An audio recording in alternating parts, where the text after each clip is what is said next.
સુરતના ખટોદરા વિસ્તારમાં નોંધાયેલા રેપ અને છેતરપિંડીના કેસમાં પોલીસે આરોપી ઉદય હેમંત નવસારીવાલાની ધરપકડ કરી છે. આરોપીએ લગ્નની લાલચ આપી મહિલા સાથે છેતરપિંડી કરી હોવાનો આરોપ છે. સુરતના ખટોદરા વિસ્તારમાં 2024માં એક મહિલા દ્વારા રેપ અને છેતરપિંડીની ફરિયાદ નોંધાવવામાં આવી હતી. આ કેસમાં પોલીસે કાર્યવાહી કરતા આરોપી ઉદય હેમંત નવસારીવાલાની ધરપકડ કરી છે. પોલીસ તપાસમાં જાણવા મળ્યું છે કે આરોપી અને ફરિયાદી એક સમયે સાથે ભણતા હતા. ફરિયાદી અને આરોપી બંને પરિણીત હોવા છતાં આરોપીએ ફરિયાદીને લગ્નની લાલચ આપી હતી અને આ રીતે તેમની પાસેથી રૂપિયા અને દાગીના પડાવી લીધા હતા. એટલું જ નહીં, આરોપીએ ફરિયાદીને તેના પતિ છૂટાછેડા લેવાનું પણ કહ્યું હતું અને ત્યારબાદ તેને દગો આપ્યો હતો. ફરિયાદીએ આરોપ લગાવ્યો છે કે આરોપીએ તેની સાથે આશરે 2 કરોડ રૂપિયાની છેતરપિંડી કરી છે. આ સમગ્ર કાવતરું આરોપી ઉદયે તેના મિત્ર વિતરાગ સાથે મળીને ઘડ્યું હતું. આ કેસમાં અગાઉ વિતરાગની પણ ધરપકડ કરવામાં આવી ચૂકી છે. હાલમાં પોલીસ પકડાયેલા આરોપી ઉદયની પૂછપરછ કરીને આ કેસમાં વધુ તપાસ કરી રહી છે.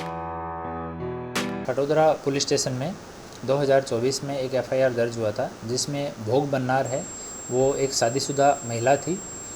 उसका एक स्कूल का क्लासमेट था जिसका नाम उदय हेमंत भाई हंसमुखलाल नौसारी वाला. ये एचपी गैस की एजेंसी चलाता है. ये दोनों ही शादीशुदा थे. ये उदय ने भोग बन्नार को अपने प्रेम जाल में फंसाया और साथ में उससे मित्रता बढ़ाई, मित्रता को प्यार में बदला और भोग बन्नार का सबसे पहले डिवोर्स करवाया कि हम दोनों साथ में रहेंगे, मैं अपनी पत्नी को डिवोर्स दूंगा, तुम अपने पति को डिवोर्स दे दो. ऐसा करके भोग बन्नार का उसने तलाक करवाया.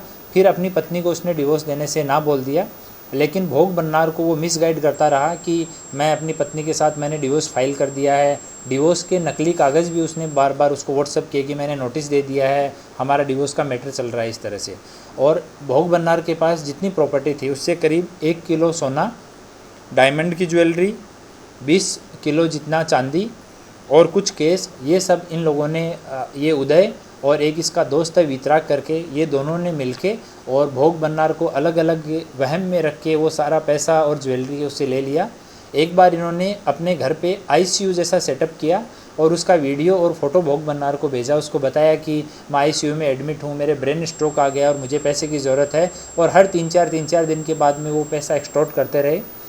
ये लोग, ये जो वितराग है इसका फ्रेंड है उदय का जो फ्रेंड है वितराग, वो मुंबई गया स्पेसिफिकली और मुंबई के एक नामी हॉस्पिटल के सामने जाके अपना लोकेशन भोग बन्नार को भेजा कि अभी उदय को वहाँ शिफ्ट कर दिया गया है और तुम्हारा प्रेमी जो उदय है उसकी जान चली जाएगी, तुम और पैसा दो. तो उसके पास जो भी अपने कान की, हाथ की जो ज्वेलरी बची हुई थी वो भी दे दिया.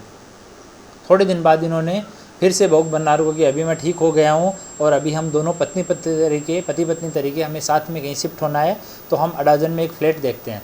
वो फ्लैट 40 लाख का है, अभी 40 लाख में मिल रहा है. फ्लैट की वैल्यू 2 करोड़ है. सामने वाली पार्टी जो है वो फाइनेंशियल स्ट्रेस में है, उसको इमीडिएटली बेचना है. इस तरह की गुमराह करने वाली बातें करके और भोग बन्नार के पास जितना पैसा था सब कुछ उन्होंने ले लिया.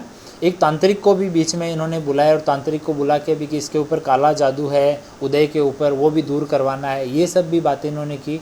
लास्ट में ऐसी स्थिति आ गई कि भोग बन्नार के पास कुछ नहीं बचा. जब तक उसके पास पैसा था उस लोगों ने उनको उस तरह से राउंड अप कर लिया कि फ़ोन, मैसेज, मिलना, किसी और आदमी से टच भी नहीं होने देते. ये पूरे टाइम उसके चारों तरफ घेरा जैसा बना के रखते थे. फाइनली भोग बन्नार हमारे संपर्क में आए तो गुनाह दाखिल किया गया. रेप और चीटिंग की वेरियस जो कलम है उनके तहत, फॉर्जरी के, क्योंकि उन्होंने बहुत सारे फोर्स डॉक्यूमेंट बनाए थे, उसके तहत एफआईआर की गई. वितराग को पहले अरेस्ट कर लिया गया था और उदय जो है उसके नामदार हाईकोर्ट गुजरात में उसने कांटेक्ट किया तो ऑनरेबल हाईकोर्ट का डायरेक्शन आया कि उदय जो है वो इन्वेस्टिगेशन में कोऑपरेट करेगा और उसको अटक नहीं किया जाए बिना हाईकोर्ट की परमिशन के. लेकिन बाद में भी उदय इन्वेस्टिगेशन के लिए हाजिर नहीं हुआ. हमने नामदार हाईकोर्ट को भी रिपोर्ट किया तो उसका सब जगह से बेल जो है वो कैंसिल हो गया. अभी वो कल पुलिस स्टेशन में एक एडवोकेट के साथ में हाजिर हुआ है, उसका इंट्रोगेशन अभी चल रहा है. इन लोगों ने मिलके फेडरल बैंक जो है वहाँ से वो गोल्ड रख के 45 लाख रुपए का लोन ले लिया. उदय का पहले का कुछ का इधर उधर का हिसाब किताब बाकी था वो उसने चुका दिया. कुछ और लोगों को इसने कुछ पैसा दिया हुआ था, जहाँ गोल्ड रखा हुआ था, किसी से पैसा लिया हुआ था, वो सब करके इस पूरा जो ये अमाउंट है ये आज की वैल्यू में करीब 2 करोड़ रुपए का अमाउंट होता है.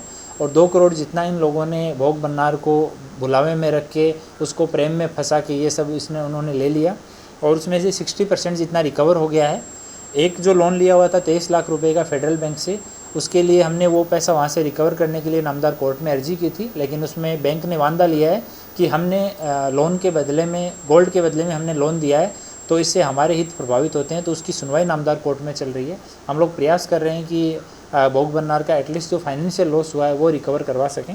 तो 60% जितना रिकवर हो गया है, बाकी अभी दोनों से, उदय से और वितराग से, ये दोनों ने इतना पैसा हड़पने के बाद दोनों ही कोर्ट में चले गए और नामदार कोर्ट ने इस तरह का डायरेक्शन दिया कि इनकी पूछताछ करने के बाद में इनको अरेस्ट नहीं किया जाए, ये इन्वेस्टिगेशन में कोऑपरेट करेंगे और अरेस्ट करने से पहले नामदार कोर्ट को सूचित किया जाए। इस तरह के डायरेक्शन हमें मिले, तो नामदार कोर्ट के सभी डायरेक्शंस को फॉलो करते हुए हम लोग इसमें इन्वेस्टिगेशन कर रहे हैं और आगे की अभी पूछताछ चल रही है।